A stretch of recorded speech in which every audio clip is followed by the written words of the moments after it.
place he can lord over people and talk to them. He says they should move against Starfleet and the Empire. It's like, oh, now he's wanting to, like, you know, completely mutiny towards everybody. And Soval and T'Pol are contemplating a future where alien species are respected and treated as equals. And I didn't mention this, but if you watch this, Soval's also a Vulcan. So, they have a common bond. Well, in the regular Enterprise episodes, Soval is a character that shows up a lot. Okay. He's I think he's on the Vulcan High Council, Vulcan Command, or an ambassador or something. He's like always on Earth. Like, so he was one of the Vulcans who was always sort of like in charge of helping humans become ready to go into space. And, you know, the Vulcans held humans back for quite a number of years. Before they let them like develop, you know, Warp 4. So Soval is a character that we do see a lot in this series. Okay. Overall. Okay. That's good to know. Thank you. So he tells T'Pol he doesn't think that the Federation could exist in their universe, but, you know, she tries to convince him, and he says that he's too old to be a revolutionary. But little does he know, Spock will do that until he dies again. So True. Oh, now she wants out. Hold on. Why are you bargaining? Why are you bargaining me?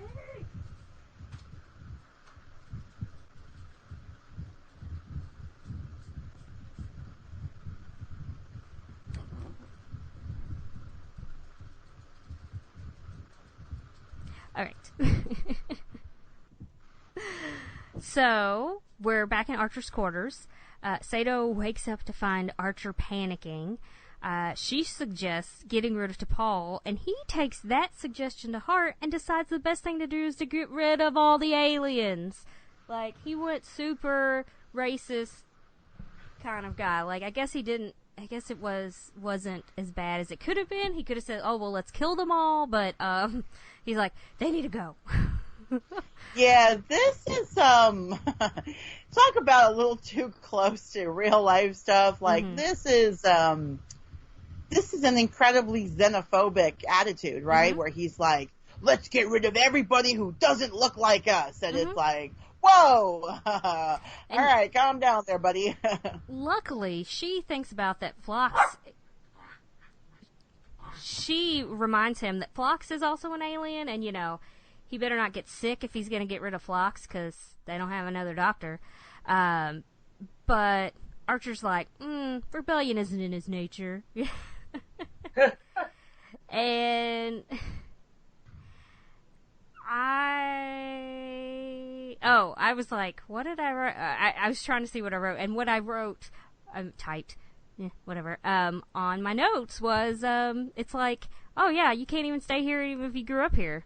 You know, like the whole getting rid of DACA people, and, you know, and if your college is going online only, you gotta go, you can't stay here. It's like, that's just, like, it's all that kind of, like, it's so, they did not know 15 years ago how accurate some of these things would be. I think it says a lot about human nature, because obviously they didn't know it was going to happen 15 years later, but only the Simpsons know what's going to happen in 15 years, apparently. But I think there's always been this sort of attitude in many countries, in many empires that have come and gone of, I mean, look at Brexit. I mean, a lot of the motivation behind Brexit is racially motivated. A lot of many genocides that have happened in different nations are completely, you know, racially or religiously motivated. It's, you know, I don't want us to get terribly political, but it's hard not to, because, I mean, this episode has a lot of stuff in it that people have been dealing with for centuries. I mean, it just goes to show how far we still have to go as the human race to get past all of this. Because, you know. Oh, you can go on. Sorry. Oh, no, sorry. I thought you wanted me to stop and not get too far. No, I was gonna. It's impossible. Yeah, It really is. I was just gonna say, if people out there are listening to us and they think that others having rights and access to, you know, a healthy, clean environment, healthcare, and all, like if they think that just other people get it, you know, you throw them out or whatever because they're not the same and who cares what happens to them, I don't necessarily want them listening to us anyway. Yeah, that's true. Don't listen to us. You won't like it. Yeah. I'm like, it's like, get out of here.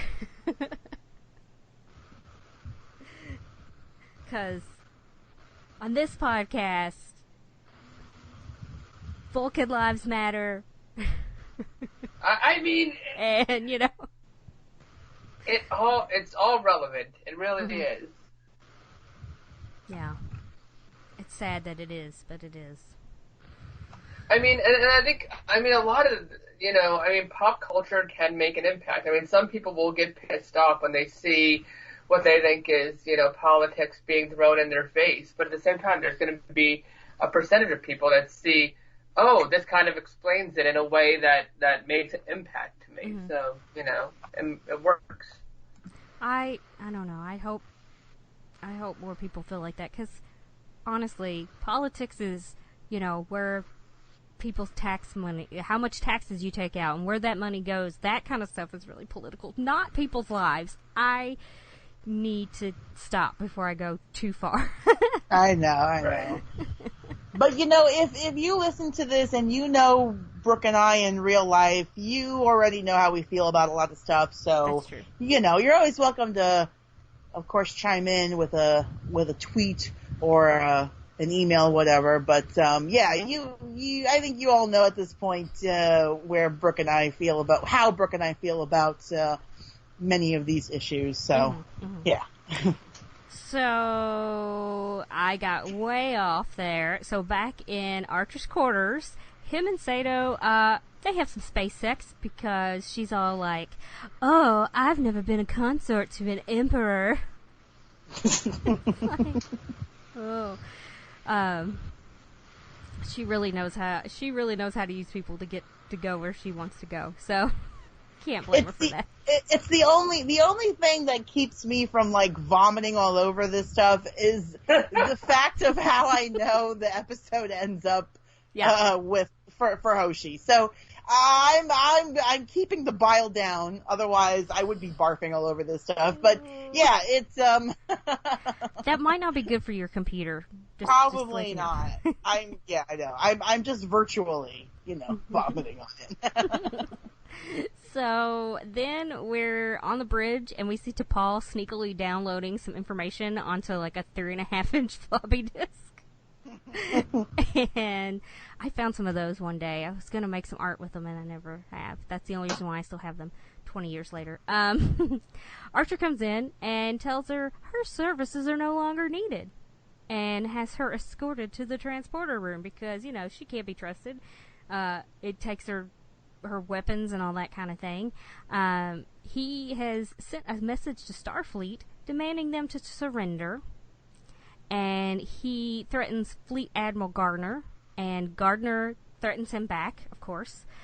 You know, you're not gonna threaten me.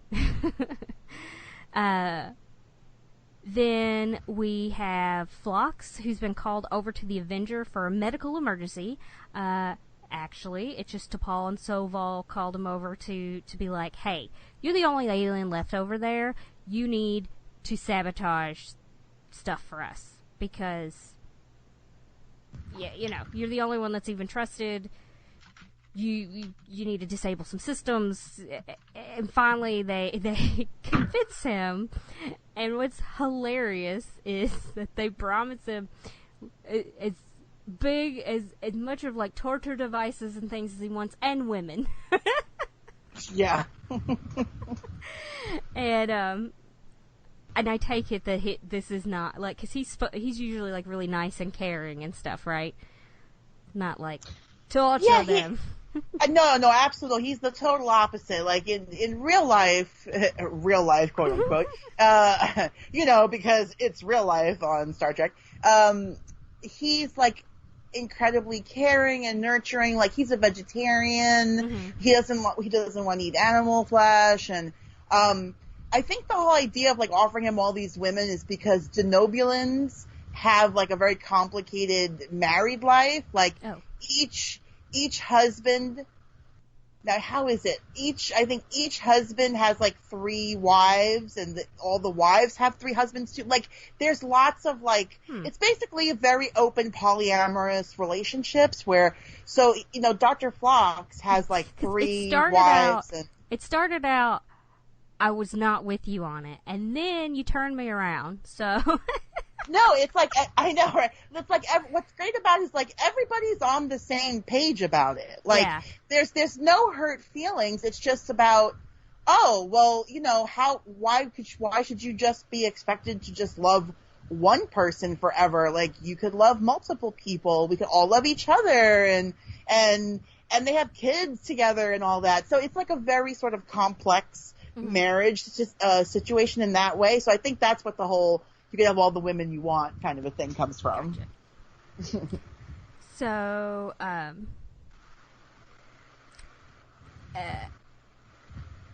they convince him and everything, and he leaves, and to Paul, as she's going down one of these corridors trying to go back to somewhere else, she gets accosted by Sato and another crew member about schematics that she downloaded before she was unceremoniously thrown off the Defiant.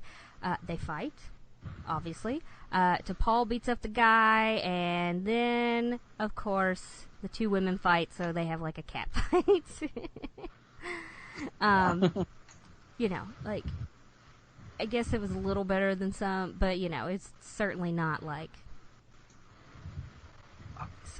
the kind of, like, fighting we see women do in a lot of things nowadays, so that's fine. Kicking it old school a little bit. So T'Pol knocks her out, and then the other crewman is, not dead. He was just knocked to the floor, knocked out or whatever, and he stuns her, so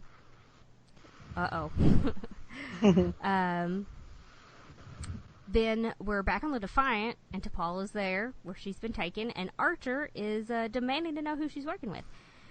She's like, the Federation is the future, man. That's what we're gonna do.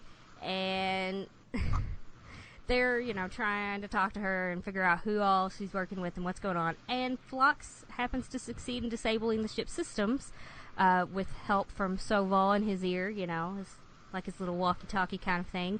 I'm not like a walkie-talkie, but, like the little ear. But anyway, you've seen James Bond movies or something. I don't know. Something with all of things them. in their ears. Every single one.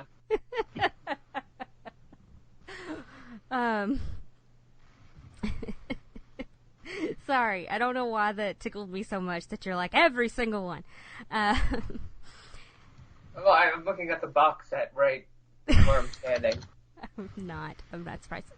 So Archer then orders all the aliens on the Avenger to be rounded up when the systems go down.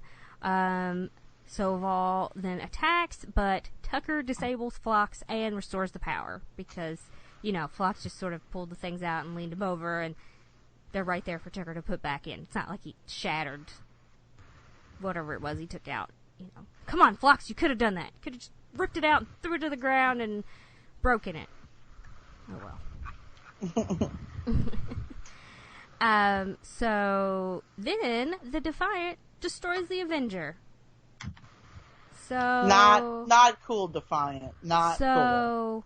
Yeah, it was bad enough that they were rounding up all the aliens because I'm sure they were gonna